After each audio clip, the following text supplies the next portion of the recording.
Hey everybody, it's Mike from the Mike Wagner Show, powered by Sonic Web Studios. Visit online at sonicwebstudios.com for all your needs.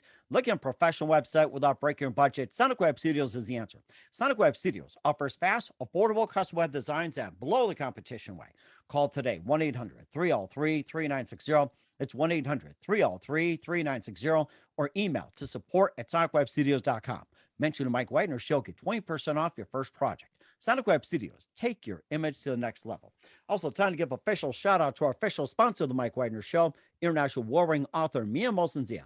If you love fast-paced mysteries, you'll love Missing by Mia Mosensia, available on Amazon in paperback and ebook. Missing is fast-paced and intriguing with an unforgettable twist. Takes place in 4 countries, 2 strangers, 1 target, where truth is an illusion and those you love will be the first go missing. It's available on Amazon in paperback and ebook. Missing by Mia Mosensia has garnered great reviews and even loved and endorsed by Howard celebrities, including Joanna Cassidy, Forbes Riley, and Alex. So grab your copy today. 4 Goes Missing by Mia Mosensia, available on Amazon. Also, check out the Mike Wagner Show at themikewagnershow.com and over 30 podcast platforms, including Facebook, SoundCloud, Spreaker, Spotify, and iHeartRadio. Also, Anchor FM, iTunes, Google Play, Amazon, Audible, Apple Music, and coming soon to HamiltonRadio.net every Thursday night at 9, and also and other networks to follow as well. Take the Mike Wagner Show with you on any mobile device. Subscribe to the Mike Wagner Show on the YouTube channel. Follow the Mike Wagner Show on Instagram and Twitter today. And for great gift ideas, go to Amazon.com and check out the Mike Wagner Show podcast. T-shirts, pop sockets, throw pillows, tote bags, hoodies. Makes great gifts 24/7. Amazon.com. Check out the Mike Wagner Show podcast. And for more great gift ideas, go to Amazon.com/Mia Mosensia for great books like Missing, Once, and Wrinkles. Also cool merchandise like T-shirts, pop sockets, phone cases, hoodies, and more. Amazon.com/Mia Mosensia. Check it out today. Also support the Mike Wagner Show on Anchor FM, PayPal, themikewagnershow.com, and make sure you buy me a coffee at buymeacoffee.com at the Mike Wagner Show. Make sure you do so today.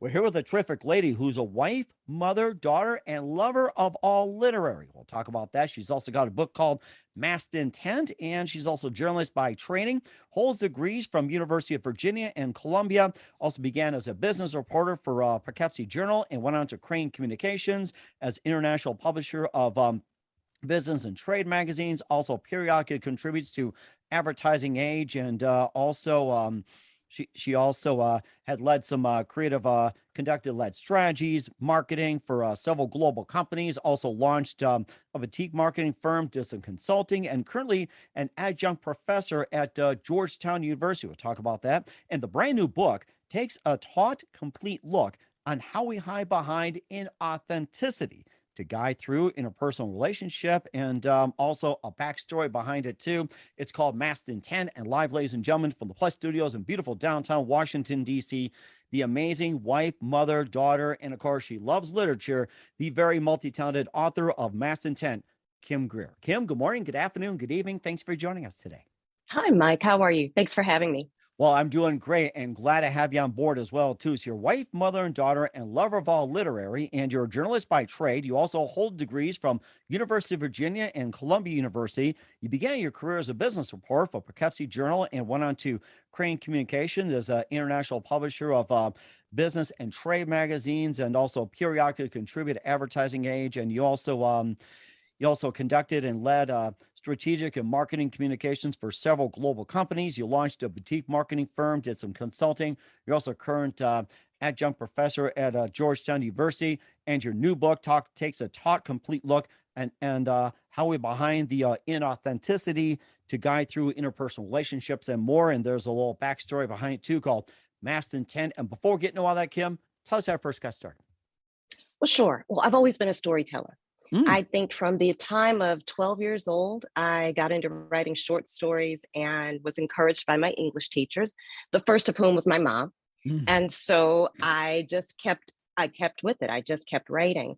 I think that if you look for a common thread behind all of the jobs I've had, it is storytelling. In order to be a brand agent, you have to be a storyteller. It has to be something that you ought to relate through pictures and messaging. When you are a teacher, you're telling stories in order to engage your students. And so I think that's kind of the common thread. But I left journalism because I realized it was right around the time when I realized I was not going to be the female Walter Cronkite. That had been my goal. I wanted to tell stories. I wanted to disseminate information, but it was right around the time when, at least from my perspective, journalism was changing from being information driven to being advertising driven.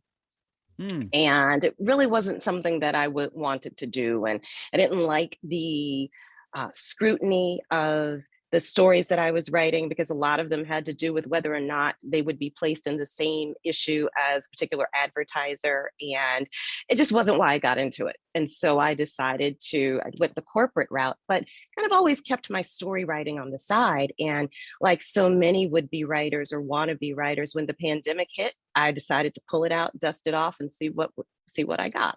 Hmm. And Masked Intent was the result.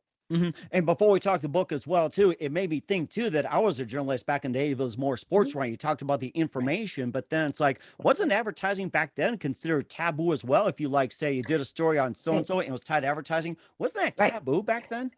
It was supposed to be, but because I worked for trade publications, it was kind of a handshake under the table. When it wasn't overt, but I saw it going on, and I was bright-eyed, bushy-tailed, and full of ethics, fresh out of grad school. It just wasn't what I wanted to do. It Hmm. didn't engage me. It became boring after a while, and Hmm. so I realized that maybe my attentions were more in telling stories of my own making rather than disseminating news. Hmm. And I noticed that trend has been going on as well too. It's like, instead of a talking head like Walter Cronkite, who actually just told you straight without any left, right, or any slant Right. like that, you had a talking head, Right. Walter Cronkite, CBS, Harry Reasoner, ABC, Floyd Calvert, Right. NBC. Then you had McNeil, Lara. Those are the ones that really Mm, trust, absolutely. talking head and everything else. And what was Right. it one precise moment that simply influenced you into what you're doing for the rest of your career? I was a daily reporter, and I was a business reporter. So covering daily news was not something I was accustomed to, but I was the only one in the office that particular day. And so the city editor asked me to cover a funeral of a Teamster in upstate New York.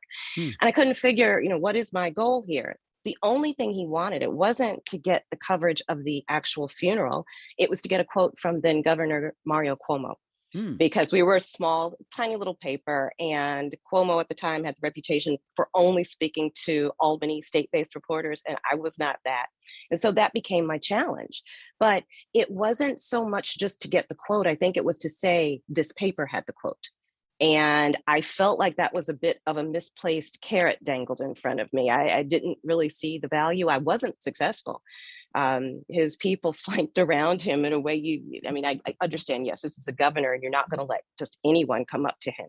But I felt like it was just, a human shield blocking me. And it was a symbolic representation, but it also kind of hit me with, this is not what I came here to do. This is not news. This is something else. This is titillation or something. And the rest wasn't what attracted me to the craft at the time. Hmm. And who are some of your favorite authors and writers, and especially journalists growing up?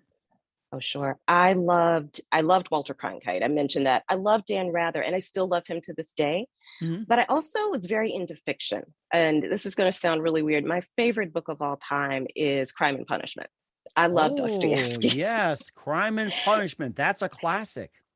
I love Russian literature. I think it is dark. I think it is bleak, but I'm not going to say that you can see some of the influence of that in my writing, but I do take a while to tell my stories, a while to have them unfold, because my goal is to tell stories that impact society, that aren't just necessarily lighthearted reads, that are some sort of commentary and that contain messaging beyond the words on the page. Hmm. And what about some of your other books as well, too? And what other genres that also influence you and interested in? Oh, sure. I love romance. I'm a romance junkie. And so Kennedy Ryan is a huge fan favorite of mine. She is an indie author. And so that's also another reason why I've kind of tried to pattern what I'm doing. I have some steps to take yet, but trying to pattern what I'm doing after her. I also enjoy Sierra Simone, and I enjoy gosh, who else? There's so many. Talia Hibbert. There's so many really, really great romance novelists. I used to be a mystery buff, so James Oh. Patterson, Mary Higgins Clark. But I think that I'm not so much. I don't know that I have a talent for writing genre literature, so I read it, but I don't know that I would ever try my hand at that. And how about some of your favorite books as well, or novels? Your other ones? Oh, sure. Go Tell It on the Mountain. Definitely. That was one of the early ones that my parents gave me by James Baldwin. Um, Gosh, I read so many different things. Malcolm, this isn't a novel, the book, Malcolm Gladwell, The Tipping Point. I listen to that over and over again. You always get something different from that. Outliers. I mean, he's just a wonderful, wonderful writer. I was a huge New Yorker junkie. I caught that bug when I was in graduate school and haven't quite given it up. And so, yeah, I read wide, I read long, I read broad. The longer, the better. The more Russian literature in there, the better. Mm. Nabokov, everyone. Mhm. Russian literature, you made me think about as well, too. I also think along the lines, that's an offshoot of Russian, which was going on at the time was Animal Farm. And I remember that back in the day where Mhm. it's just like, how like the message was people abuse power, power abuses Right, people, and was made to a cartoon like with pigs, horses, and right, everything else. And it looked cute and cuddly, but there was a serious message to it. That also happened in right. Russia as well, like the power struggle. Right, exactly. Another novel that comes to mind, Fahrenheit 451, Ray Bradbury.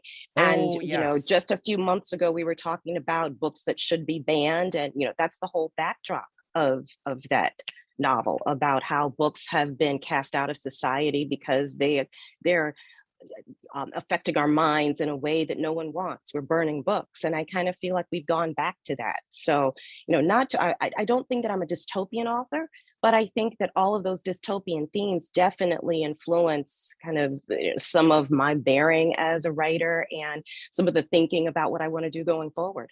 Mhm. Which you talk about the banning of books and everything else. Which books you felt Mhm. should have been banned? Which books you felt should have not been banned? You totally disagree with? I don't believe in book banning. I I think it agree. was Isaac Asimov who said that any book worth being banned is worth being read. And so I just don't see that anything along the way, Lolita. It's a tawdry story to be sure, but these stories come from somewhere. Art definitely imitates life. And so, I don't see the danger in reading a fictional story having that bleed out into bad behaviors. I think bad behaviors are learned, they're reinforced, but they're not necessarily picked up on the pages of books. Hmm. That's really interesting as well, too. And we'll talk about your book, Mast Intent, in just 1 minute. But first, to listen to The Mike Wagner Show at themikewagnershow.com, powered by Sonic Web Studios. Visit online at sonicwebstudios.com for all your needs. Looking at a professional website without breaking your budget, Sonic Web Studios is the answer. Sonic Web Studios offers fast, affordable custom web designs that blow the competition away. Call today, 1-800-303-3960. That's 1-800-303-3960. Or email to support at sonicwebstudios.com. Mention the Mike Wagner Show, get 20% off your first project. Sonic Web Studios, take your image to the next level. Also, time to give official shout out to our official sponsor of the Mike Wagner Show, international warring author Mia Molson-Zia. If you love fast-paced mysteries, you'll love Missing by Mia Molson-Zia, available on Amazon in paperback and ebook. Missing is fast-paced and intriguing with an unforgettable twist. Takes place in 4 countries, 2 strangers, 1 target, where truth is an illusion and those you love will be the first go missing. It's available on Amazon in paperback and ebook. Missing by Mia Molson-Zia has garnered great reviews in Eve 11 and endorsed by Howard celebrities, including Joanna Cassidy, Forbes Riley, and many others. So grab your copy today. 4 Goes Missing by Mia Molson-Zia, available on Amazon. Also, check out The Mike Wagner Show at themikewagnershow.com on over 30 podcast platforms. Coming soon to hamiltonradio.net every Thursday night at 9 Eastern. Take The Mike Wagner Show with you on any mobile device. Subscribe to The Mike Wagner Show on the YouTube channel. Follow The Mike Wagner Show on Instagram and Twitter today. For great gift ideas, go to Amazon.com and check out The Mike Wagner Show podcast. And for more great gift ideas, go to Amazon.com/Mia Molson-Zia. For great books, merchandise, and more, Amazon.com/Mia Molson-Zia. Check it out today. Also, support The Mike Wagner Show on Anchor FM, PayPal, TheMikeWagnerShow.com. You can buy me a coffee at buymeacoffee.com at The Mike Wagner Show. Make sure you do so today. We're here with the amazing wife, mother, daughter, and lover of all things literary, Kim Greer, on the Mike Wagner Show. We'll talk about the book Mast Intent as well, too. And of course, after you made the jump from journalism over as well, too, you also got involved with conducting strategic marketing communications for several global companies. You also launched a boutique marketing firm, consulting, and currently you're an adjunct professor at Georgetown University. You really know how to keep busy as an author. I do. Actually, I'm not with Georgetown anymore. I Oh, you're left that not? Okay. All position. right. No, I'll I'm put not. that down. Okay. Okay.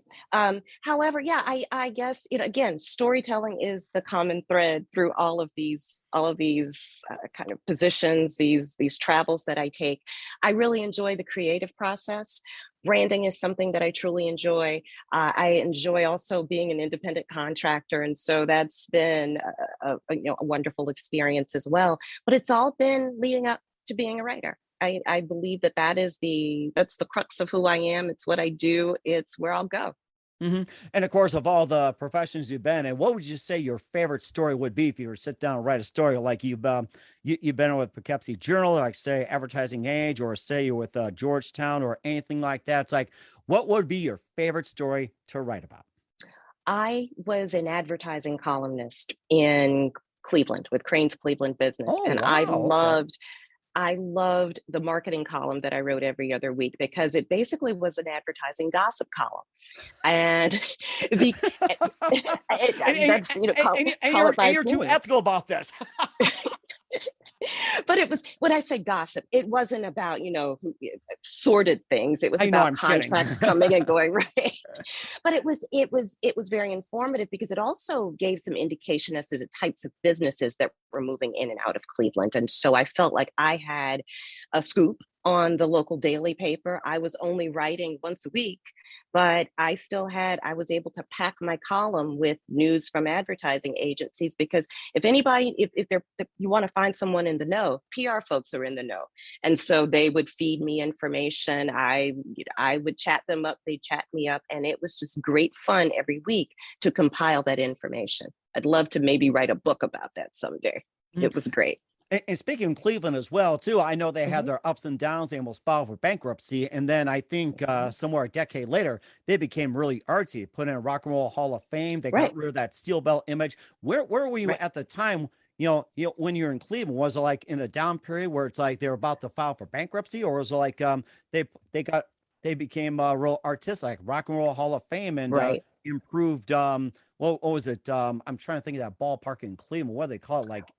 Uh, Right. They used to call it the mistake by the lake, the That's it, yeah. Browns. Right, right, That's it. right, right. And it really, it's aptly named. I've never been to a colder place ever. The Indians at the time, the Guardians now also played right there on the lake. And it was just a hellish experience. I was in Cleveland right around the time, though, post bankruptcy, they were in a resurgence. There is an area targeted towards young people called the Flats, and a lot of bars and entertainment, and that had been cleaned up and very nicely policed. And the Rock and Roll Hall of Fame was under construction at the time, so I never got the chance to see it while I was there. But it was on the rebound. It was taking a nice rebound, and I think that the city still has its challenges, but I really do think there's just so much yet to happen for Cleveland. It's a great experiment that hasn't yet taken off. And I'm sure it's going to take some time as well, too. Could you imagine doing a little advertising gossip on LeBron James? What did he think? Yeah, actually, yeah, that was a big deal. When I was in Cleveland, LeBron James was he had just gotten drafted and he was selecting his agent. And that became huge news because he did not select one of the big agents. Really? He selected a friend who I believe Wow. is his agent to this day. It was someone he'd known from childhood or, at least through the teen years. And his thinking was, I've trusted him this far. He's been with me. He was with me before I was famous. I trust him to handle me now that I am. Hmm. That's a rather interesting one. I did not know he had an agent as a breast fan. He could have been with like Lee Steinberg or Right. John Boris or any Mhm. of the big agents. But I mean, that's a Right. really inspirational story. I like that. That's Yeah. amazing. And of course, we'll get you a book as well too with your new book, taking a taut, complete look at how we hide behind inauthenticity to guide through interpersonal relationship. That's Mast Intent, and tell us more about the book and what inspired you to write Mast Intent. Well, I used to, for a very short time, I was a middle school English teacher and I was struggling to find a way to get my students to write. And I decided, okay, I'll write with you. So let's take 20 minutes out of every class. I will sit down behind my computer and you write too. And that's when the book was born. I started writing some of the more romance related parts of the book. And so I felt like I was, cheating, doing something, kind of naughty in the classroom, which kind of powered me to do it. But I realized after a few weeks of doing that, I had a few hundred pages and I had Wow. something there. But I set it aside and I didn't do anything with it until the pandemic struck. Got off doing other things, raising family, taking care of parents. And then once we did have kind of quarantine hangover, I decided, let me take a look at this again. But the world had changed and about 10 years had passed and the Hmm. world had changed. And the biggest thing that influenced me was the changing definition of what truth means. Hmm. And so I got this idea that let me take the romance story that I have and I'm going to have it narrated by truth. So I personified the truth. And at the beginning of the book, she's pissed off with humankind because she feels that people no longer recognize her. And she wants to show the dangers and the perils of that. And she uses this love story as an allegory. And it talks about how, as the two main characters try to decide whether or not they want to have a relationship, the thing that gets in the way is the lies that they've told themselves about their past relationships. There's a whole lot of self-deception in the way. There's a whole lot of wearing of masks, not being your authentic self as you try to connect with other people. And it drives them farther apart instead of bringing them closer together. And so there are various periods throughout the book when Truth narrates about this. She gives her commentary, she foreshadows in some places, she brings in her sister's accountability and honesty to kind of help keep pace with what's going on in the story as well. And the whole idea is to just kind of take a look at the fact that some of the biggest deception happens within ourselves. There are lies we tell, we choose to believe, and it's okay, but it's not okay. Hmm. And that's what the book is taking a look at. And do you think social media also plays in this as well? Absolutely. 100%. Absolutely. The whole idea about alternative facts and alternative truths. And I'm not one to believe in that idea, but I have since come to, I won't say accept, but understand that there are some folks who define truth by their own experiences, based on what they know, what they've been taught, what they've grown up believing and feeling. And the world at large may not be able to change that, but I don't think that it changes the definition of what truth is ultimately. Truth is immutable.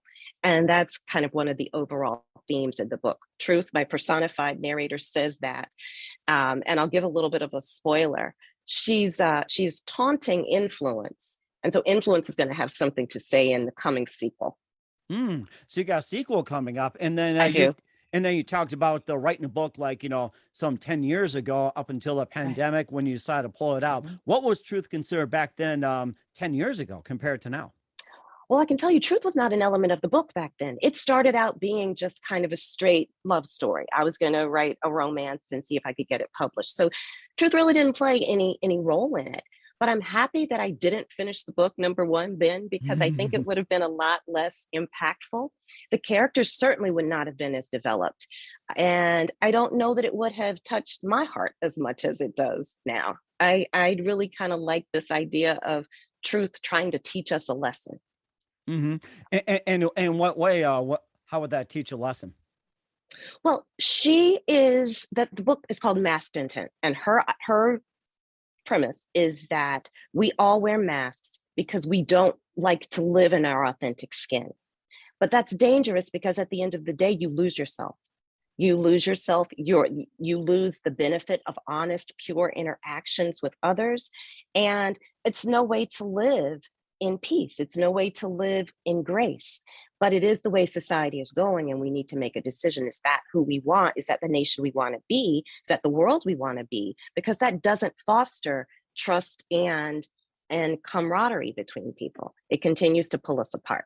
Hmm. And of course, you wonder, it's like, where do you draw the lines and where authenticity takes a back seat? It seems like power is just really getting very Right, prevalent these days, like right, division, right, power, seduction, evil right, forces. It's really right. getting prevalent out there. Right, right. And that's discussed a great deal in the book also. There is a bit of a subplot that involves my main character. Alexa is a PR executive, and she represents an owner, CEO of an international oil company, and he is a huge power player. And with all the things that you might expect of some of the less scrupulous power players, that is who this person is. And she has decided she doesn't want to work with him, but she has to separate her personal truths from her job. from her responsibilities. And if we take a look a bit at what a personal toll that takes, how we step outside ourselves in the name of earning money, building career, whatever the case might be, but she's not unscathed by that. And so we talk about, the power, the decadence. He is quite a bit of a charlatan. And so that's discussed as well. And Alexa ends up having to make a choice, this job or my life. And I won't give a spoiler, but she makes that decision and the action moves on from there. And that's really interesting as well, too. And what do you want readers to get from the book? I want readers to take a look at themselves and in a 24-hour period, how often are you honest with yourself? When you look in the mirror, can you honestly say that I've been this authentic representation of myself today, or I've been my avatar? Because I think most of us are our avatars. We want to be a bit funnier, we want to be a bit cooler, we want to be a bit prettier, and so we hide behind these pretty little masks. But at the end of the day, we're losing our authentic selves. And I don't believe that that's any way to live. And that's what I want my readers to think. I want my readers to reconsider this 21st century kind of living our best lifestyle that we've adopted. That is a really good point. I have to say that. Of course, we'll have to double check our Facebooks, Instagrams, Twitters, and everything. Sometimes you got to be really careful out there. And Right. Where can we find your book, Mast and Tent at? Sure. So it's on Amazon.com, but it's also on, if you go to your local bookstore, you can have them order it through Ingram Spark. It is, if you want to just go on barnesandnoble.com, it's available there as well. We will certainly do so. We're with author Kim Greer of Mast and Tent here, the Mike Wagner Show. And what's coming up for Kim? We'll find out just 1 minute. You listen to the Mike Wagner Show at the MikeWagnerShow.com, powered by Sonic Web Studios. Visit online at SonicWebStudios.com for all your needs. Also brought to you by our official sponsor, the Mike Wagner Show, international war-ring author Mia Wilson's The Missing, available on Amazon and paperback and ebook. We'll be back with author Kim Greer of Mast and Tent after this time out. We're back with author Kim Greer of Mast and Tent here on the Mike Wagner Show. She's also wife, mother, daughter, lover of all literary, and talked about her amazing career in journalism, side projects, and everything else in the corporate world, and her book, Mast and Tent. Also, a few more things, Kim. You've been amazing. And what else can we expect from you in 2022 and beyond? So I'm working on the sequel to Mast and Tent. It's called Intents and Purposes. And as I teased a little bit earlier, influence becomes our narrator. And so she and Truth are going to have it out a little bit. Before I publish Intents and Purposes, there is a prequel to Mast and Tent that I've been working on, and it's called Intermezzo. It is a collection of short stories that give the origin stories of some of the key players in Mast and Tent. And I think it'll be a nice bridge between the first book and its sequel. Oh, I'm certainly looking forward to it. That'd be so great. Walter's not involved. And just a couple of things. Who do you consider biggest influence in your career? My mom, bless her. My mom she taught me to read very early. She taught me to write and always encouraged me to chase my dreams. And I really wish she was here today to see this, but I have a feeling somewhere she's looking down and smiling. And I'm sure she is as well, too, and saying, well done. And what's the best advice you can give to anybody at this point? Whatever your dream is, go after it. Life is too short not to. Oh, that is really well put. I got to say that. Just like a journalist, straight and to the point. That's so amazing. That's it. Once again, we're with author and journalist Kim Greer here on the Mike Wagner Show. And Kim, a very big thank you for your time. You've been absolutely fantastic. Looking forward to having you again soon. Make sure you keep us up to date. Keep in touch. We'd love to have you back. And once again, tell us about your upcoming projects. What's your website? How do people contact? Where can people purchase or check out your book, Sure. Mast and Tent? Sure. So you can visit my website, kimgreerwrites.com. If you'd like to email me, it's kim@kimgreerwrites.com. You can find me on Twitter at Words and Muses. That's WORDSANDMUSES. And I'm on Facebook, facebook.com/KimGreerWrites. We will certainly check those out. Once again, Kim, a very big thank you for your time. You've been absolutely amazing. Looking forward to having you soon. You, Mike. Make sure you keep us up to date. Keep in touch. We'll have you back. We wish you all best. You've got a great future ahead of you. Thanks so much, Mike.